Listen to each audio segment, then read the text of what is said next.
Di pedalaman Jawa Barat, terdapat sebuah jembatan gantung tua bernama Jembatan Sasak Bodas. Jembatan ini membentang di atas jurang sedalam 80 meter dengan sungai berbatu tajam di bawahnya. Penduduk desa setempat memiliki aturan tak tertulis. Jangan biarkan kakimu menyentuh kayu jembatan setelah azan maghrib berkumandang, atau kau akan berjalan selamanya di antara dua dunia.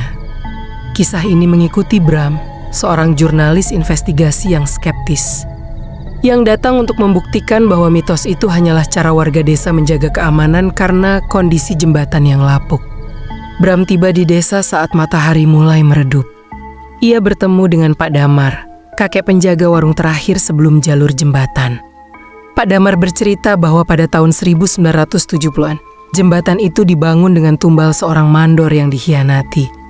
Sejak itu, jembatan tersebut dianggap sebagai urat nadi yang menghubungkan alam manusia dan alam sunyi. Pukul 11 malam lebih 45 menit, Bram nekat menuju jembatan membawa kamera dan lampu senter. Suasana sangat sunyi, bahkan suara jangkrik pun hilang. Saat kakinya menginjak bilah kayu pertama, suara decit jembatan terdengar seperti rintihan manusia. Di tengah jembatan, suhu turun drastis. Senter Bram mulai berkedip-kedip.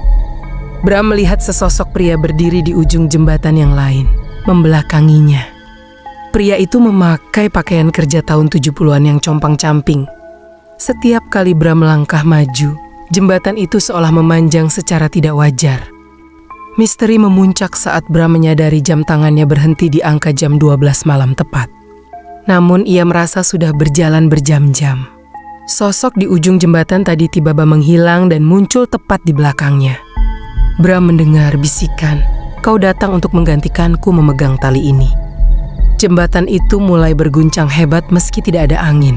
Bram melihat ke bawah, dan bukan sungai yang ia lihat, melainkan lautan wajah manusia yang menatap ke atas dengan mata kosong. Ini bukan sekadar jembatan, melainkan perangkap bagi mereka yang sombong menantang alam. Bram terjatuh namun tangannya sempat meraih tali baja yang dingin seperti es. Di saat kritis itu, ia menyadari kesalahannya. Ia bukan datang untuk mencari kebenaran, tapi untuk kesombongan. Ia mulai merapal doa yang hampir ia lupakan seumur hidupnya. Tiba-tiba, suara azan subuh sayup-sayup terdengar dari kejauhan. Sosok-sosok tersebut perlahan memudar menjadi kabut. Bram terbangun di pinggir jalan setapak, tepat di depan papan peringatan dilarang melintas malam hari. Tubuhnya penuh dengan luka goresan yang membentuk pola tali tambang. Bram kembali ke kota, namun ia tak pernah mempublikasikan rekaman kameranya karena saat diperiksa, rekaman itu hanya berisi suara detak jantung dan tangisan selama 60 menit. Cerita ini mengajarkan bahwa ada batas antara keberanian dan kesombongan. Menghormati adat istiadat dan kearifan lokal bukan berarti percaya tahayul, melainkan bentuk kerendahan hati manusia terhadap rahasia alam yang belum terpecahkan.